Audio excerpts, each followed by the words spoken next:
For all this, I can say we can be very grateful to having now the contact to our chief diplomat, Nicole Wilke. She's already seated on the table. Welcome to you on this morning.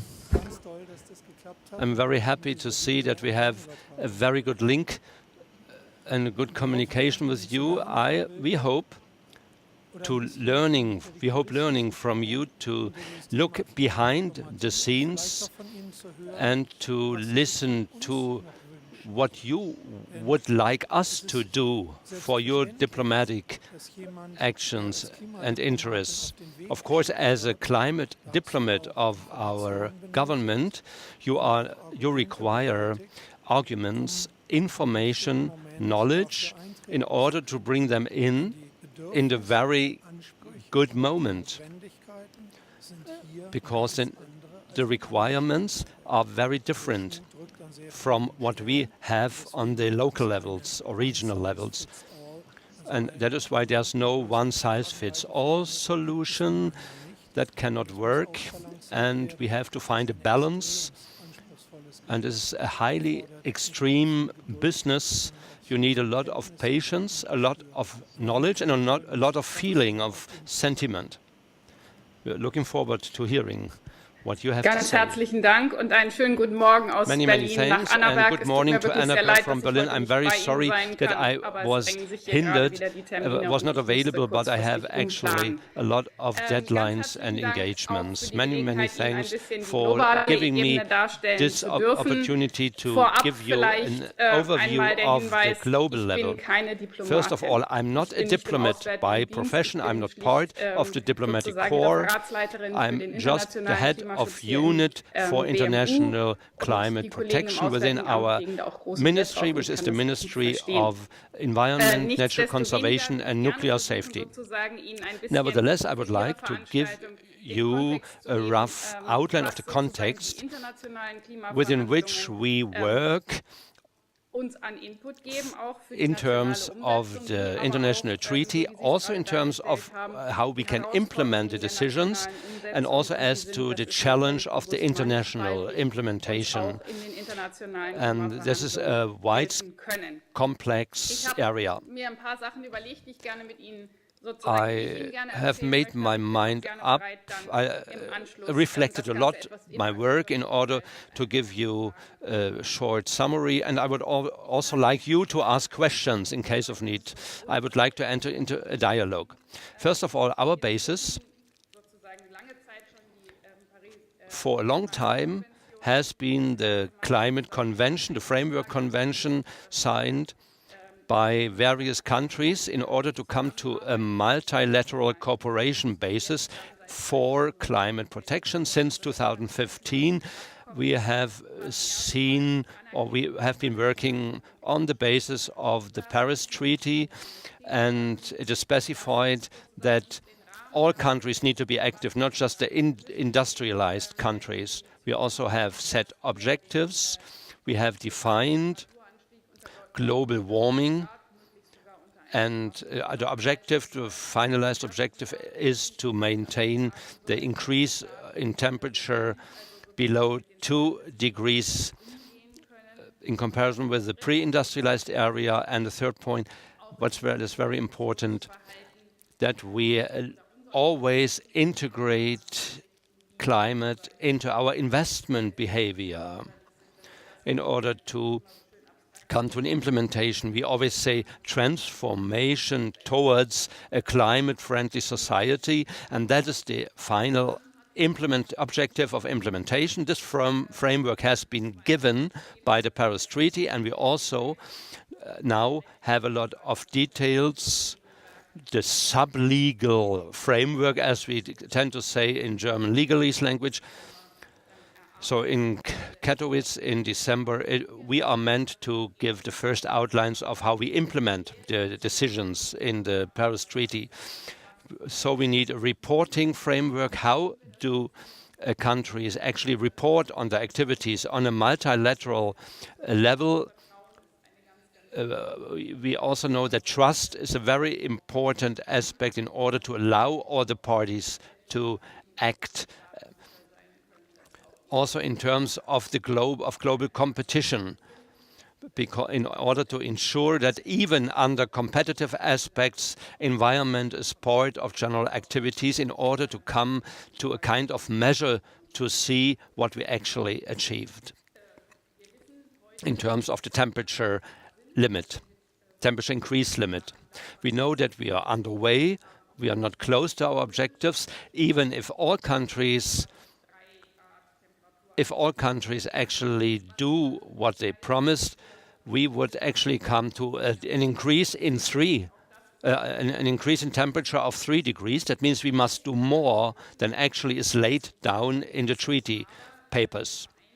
We know that we do not do enough for the time being, but we now have a code of rules committing the undersigning countries to contribute to reducing temperature increase.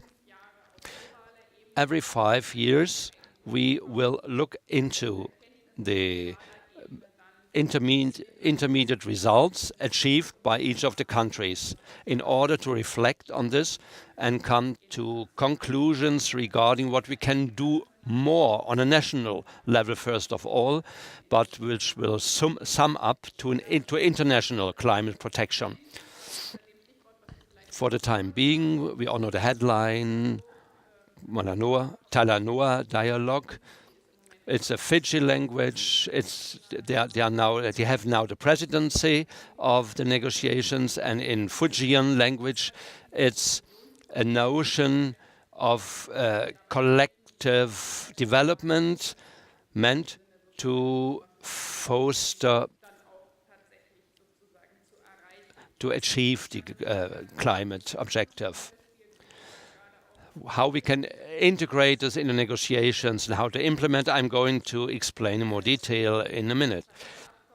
First of all, our framework is the Paris Treaty. We are now about organizing our actions in order to meet the provisions of the treaty, especially in terms of transparency towards the parties, the other partners, and also in terms of cycles, climate cycles, and what data we actually will use for measuring the objectives. And the IPCC will give us a report in mid of this year, which we requested them to do. And this report will show how a 1.5 degree increase world would look like. That means to limit the temperature increase to 1.5 degrees, and what we would have to do if we actually wanted this result. Further inputs are the activities of each of the countries within the framework of their accountability and reporting duties, as is already done today. But in the future, we have reports today, but what reporting system we will use in the future. Another major component, which actually played an important part in the Paris negotiations, was that we have differences in development of the various countries. We want to establish a regime where all parties, all countries are supposed to contribute, but each country on their particular level of development.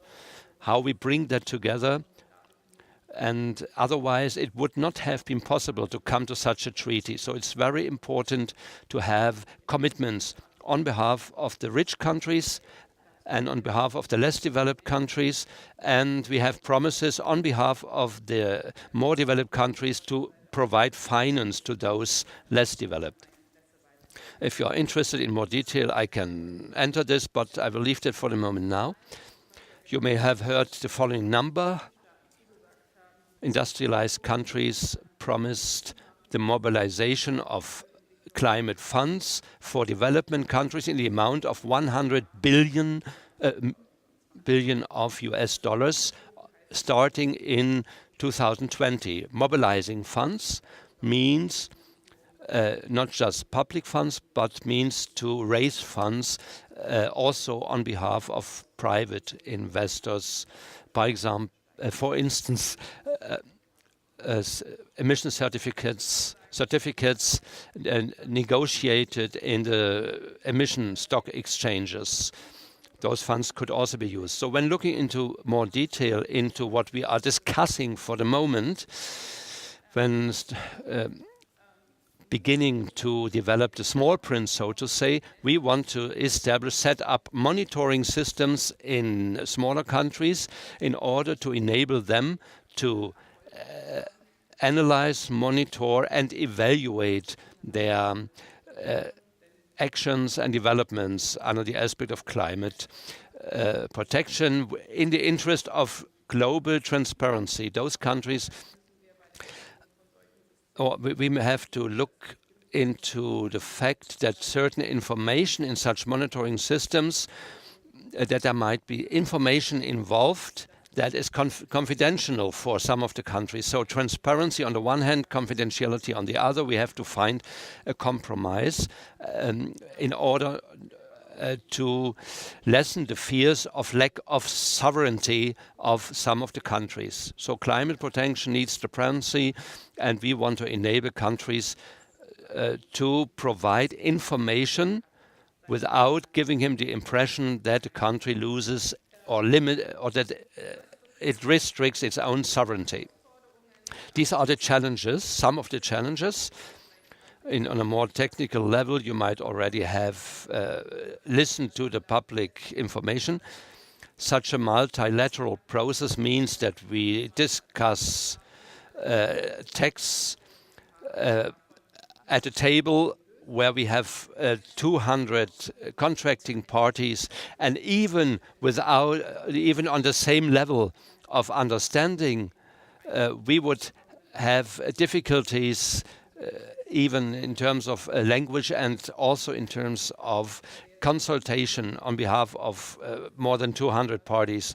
So it's a very tricky process, and a climate conference of 2 weeks means that we have in general 6 or 8 hours of negotiation, and all the rest is coming together. And then to formalize the ideas into a text that is accepted by everybody. We did this in Bonn. We have done this in Bonn for 2 weeks. Now there's a lot of technical detail to be clarified and entered into and formalized. And in September, we will have an additional session in Bangkok in order to continue our efforts, and hopefully in Katowice for the climate conference, we hope to have a finalized version that can be accepted by other parties. Another process, which is more related to the global level and to the linkage between the parties in terms of implementation, is the Talanoa dialogue, which I already mentioned. We set up this dialogue as a first phase of this global inventory, and this inventory is meant to take place this year at several occasions, with Katowice the final point. We had technical requests and inquiries from governmental and non-governmental actors, more than 700 different requests or inquiries. And then for the first time, we have had discussions between governmental actors and non-governmental actors, including sub-national actors, that means towns and cities, and which actually came together in the round table for a sub-national panel, because this is new for some of the countries. For some of the countries, it is difficult to understand that they are supposed to allow their cities and lower administrative levels to speak at the same level with the government because of another hierarchical structure in some of the countries. So that is why it's tricky to introduce this also for countries with other hierarchical structures. Even though that is not actually fully analyzed, and the final report will not be available until June. We can say that almost 200 countries have taken part, have participated in these discussions, and we also have a similar number of representatives of non-governmental organizations, and on this basis we can see that the challenges are highly different among the countries and even among the regions of some of the countries, especially the small island states have shown in a drastic way what climate change actually means for them. Increase in storms, in hurricanes, and an increase in sea level. And when looking into this, then we actually can see, so to say, a broken down level of what we are interested in. So the final result of what climate change means. So it's very important to bring together government and non-governmental actors, but also in terms of international and intranational discussions. And we know it's not easy. It's not easy for all the parties to implement what we decide, even for the discussions. Sometimes countries have difficulties to bring their various administrative levels or government and non-governmental levels together, to allowing their civil society to speak. And it's very important to set up a network between the civil societies of the various countries. It was very important for us to listen to lower administrative level challenges of some of the countries in order to come to a common basis of understanding, first of all, in order to derive afterwards implementary measures.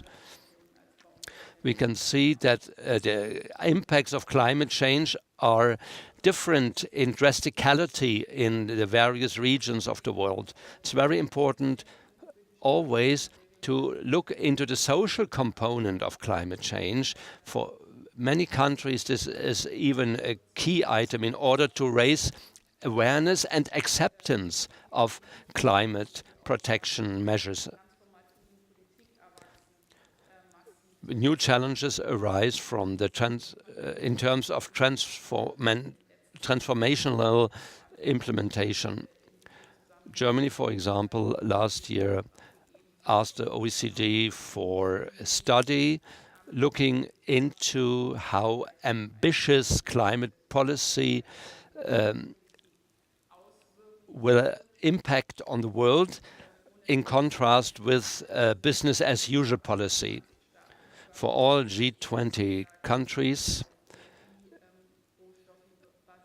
which have an economy largely based on energy and resources, they have seen that ambitious climate policy is not a high-cost item and can even provide profit, for example, by reducing the dependency on exports, by increasing the health of the population, and by lessening the impacts of climate change, and the positive impacts can actually compensate for and even overcompensate the bad impacts, the negative impacts of climate change. However, we can also see that in some region of some countries, there are regions hit in a more drastic way by the impacts of climate change. And so we need a secondary policy, an accompanying policy intended to lessen the negative impacts or to absorb the negative impacts in regions more prone to climate change, in order to find a balance and a compensation system. In the international negotiations, we are looking into the interfacing with the other partners, and we see an increasing tendency in the negotiations in terms of the action agenda, as we call it, where, so to say, the context is given for us, showing the chances and confronting us with the challenges ahead of us, all under the aspect of fostering and increasing the pace of the negotiations of the Paris Treaty. Within the scope of the negotiations on the Paris Treaty level, we work together with the BRICS states like South Africa, India, China, Brazil and Russia, but also other a rather big number of smaller, less developed countries, also middle-income countries, which have increased their economic basis, but are highly prone to the impacts of climate change, and which will require further financial assistance, financial support, also in terms of how can we do the right thing according to technical. So we deliver technical expertise in terms of implementation to them also. And I can imagine that now, as we are entering more and more the implementation phases, we would be in a good position to organize discussion panels in exchange of expertise, of exchange of knowledge, and just telling about what we have done in order to allow others to profit from our experience so far as it can be transferred to their regions. And despite the general difference in the actual situation on the spot, but it's very important to find political instruments and tools to have a discussion between the social levels acceptable and relevant to everybody. Abschließend. So I would like to conclude my lecture with this, and I look forward to your questions, and maybe I can get more into depth for certain topics. Thank you.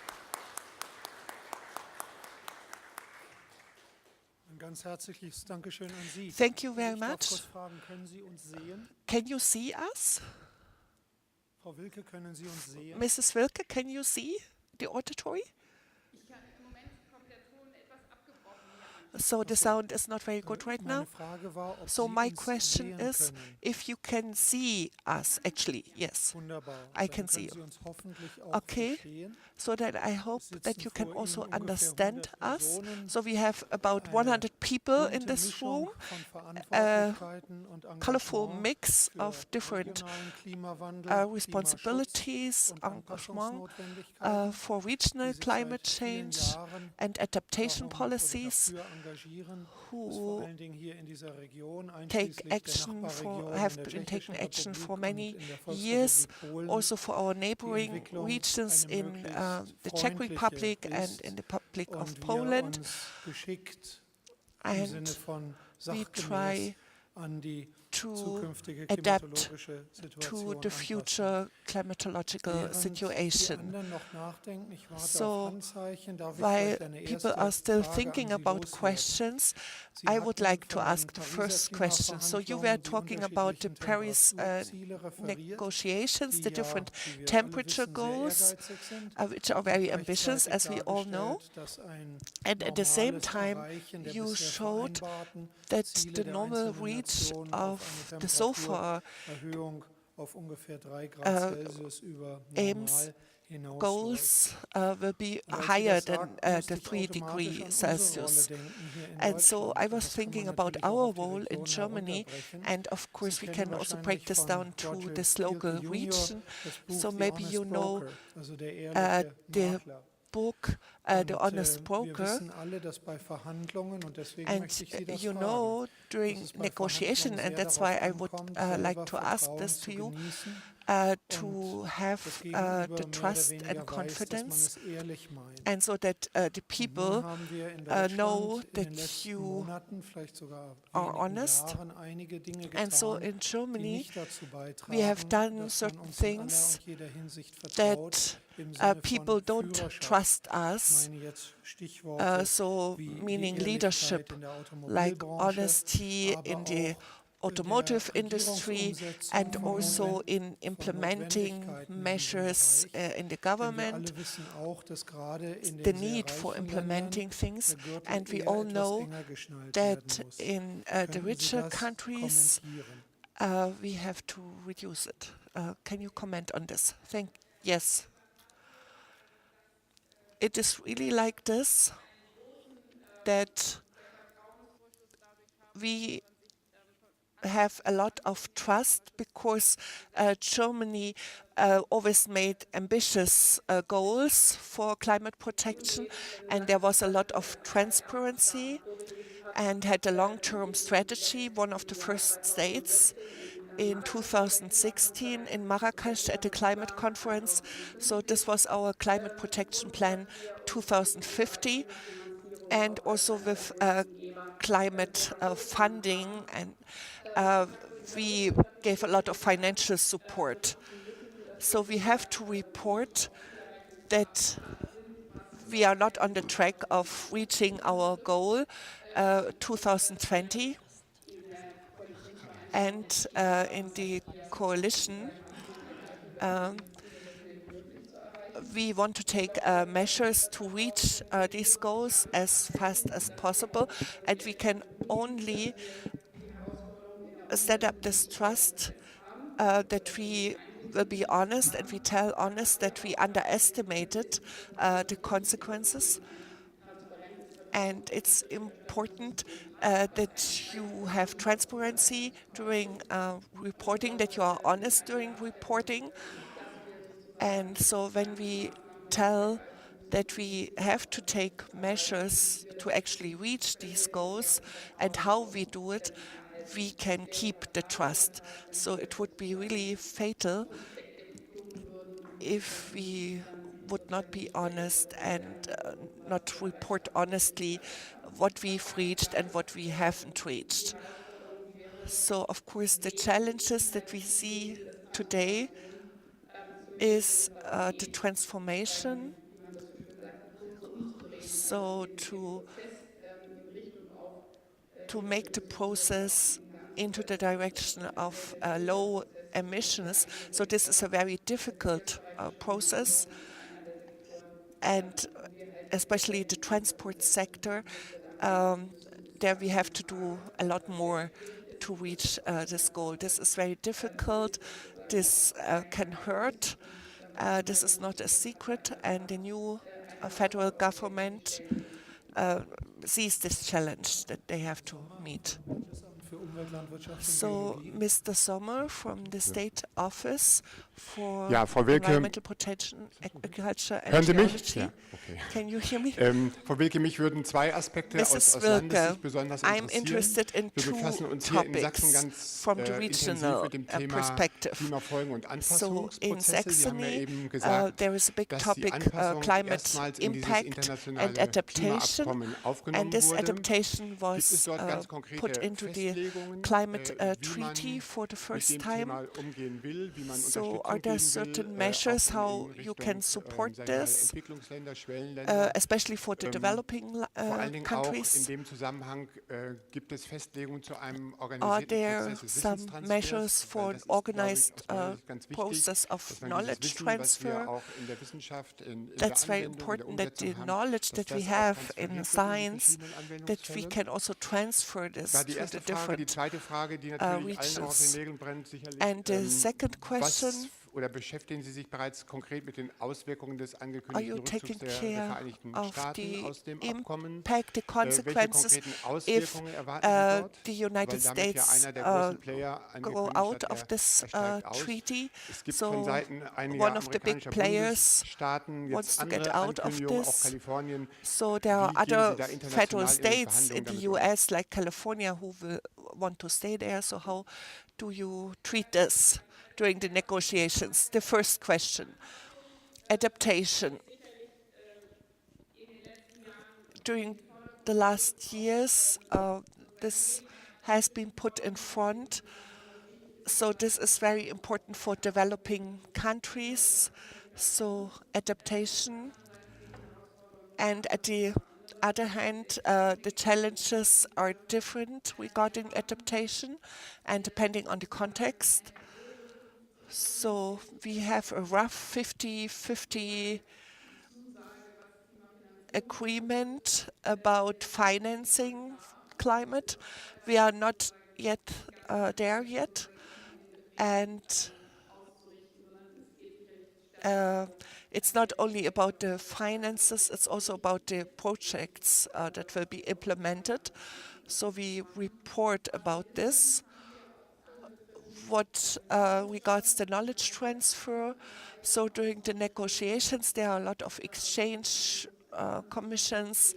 There is an adaptation committee who talks about this, and there are work programs for different technical subjects where there will be exchange. There are meetings of experts that also have an exchange of experiences regarding adaptations. So these experts on a national basis will be also integrated into this process. And regarding the topic of the United States, and that they want to back out from this climate treaty. So this back out can only be done in the year 2020, and the formal back out can only be carried out in 2019, because after the United States ratified this treaty, you can only back out after 3 years. So the back out can only be carried out when a new president has been elected. So there is still a possibility for hope. So right now, the practical situation is like this, that the United States is still part of the negotiations, and they will take part, but they are almost invisible and the delegation is very small. The biggest worry that especially the developing countries have is that the United States have a significant contribution for financing, and so the 100 billion of mobilizing is not reachable because the United States won't make their contributions. So there is the Green Climate Protection Fund with 10 billion, and of this 10 billion, the United States agreed for 3 billions, and they only paid 1 billion. And it's not sure yet if they still pay the remaining 2 billions.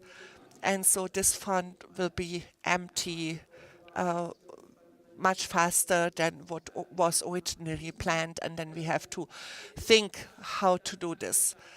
So, of course, other countries won't be prepared to jump in for the United States without any concept and to substitute for the financing of the United States. But, of course, on the project level, we try that the projects can be continued. And regarding the climate negotiations, so this axis, US and China, played an important role in finding the compromises that were necessary at the end. So during the negotiations, there will be a technical challenge, especially for the European Union. So countries look toward the European Union and to try to form an axis with China to find solutions for the climate conference at the end of the year in Katowice. So we can only keep our fingers crossed for this. Professor Bernhofer from the Technical University of Dresden. Now it's working. Can you hear me, Mrs. Wilke? Sehr gut. Also zunächst wollte ich erstmal bedanken für den Thank you very much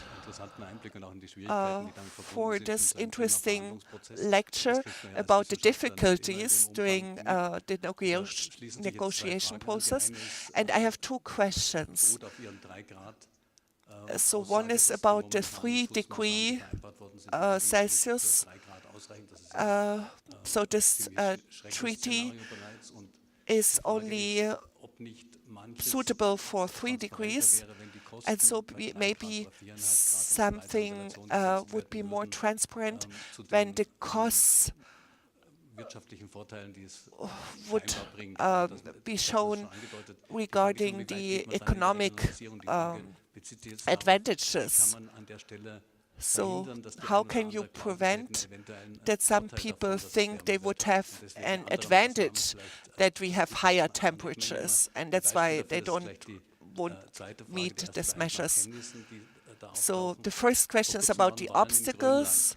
So a while ago there were elections in Greenland, and the people in Greenland, so regarding the different parties, they had parties that showed the advantages of the climate change, so that the Greenland ice is melting, and so about 10,000 of Greenland inhabitants have the possibility or the advantage that they can use their resources more, but then the sea level is rising, and so in Bangladesh, people losing their economic basis.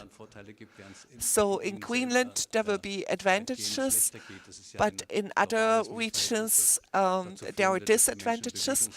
So there is a global problem and a global misunderstanding. So does this play a role in the negotiations? So first of all, about your first question. So the 3-degree aim, of course, for scientists regarding climate change, it's a very worrying news, but the people don't got this information yet. And of course, to have horrific scenarios, we won't get the support that we need. And that's why if you look at the cost situation of ambitious climate protection, so this is the strategy that makes more sense and is more economic. And so our strategy should be in this direction. So we made this research, this study in the G20 countries. And of course, you also have to look at this in smaller regions. There will be similar results and only one global figure. So there are different studies that researched the infrastructure because of the growing population. During the next 15 years, the investment that has to be done. And there is a big sum, about 90 trillion. So this is a giant sum. So this has to be invested. So this is invested. And so the question is what the money is used for, not if the money is used, but what the money is used for. So this is very important on the regional basis about transport concepts and planning for building. So the dimensions that you were talking about, so that on the short notice, locally thinking people about advantages of some regions. So Greenland is one example. Also in Russia, people think that the melting of the permafrost ground and the using of the resources that would be possible would have economic advantages, and they would be more than the economic disadvantages in the big country. And for global compensation of interest, this global negotiation and Talanoa dialogue is important, so that you are together with the different states. I was part of the Talanoa dialogue with Iran and Bhutan. Also Russia was there. and they talked about their situation and what the climate change means for their country. And for all countries, the living conditions will change, and what we have done so far won't work anymore. So Greenland was not part of my discussion in my room, and they are not an active participant in the climate negotiations because politically they are represented by Denmark.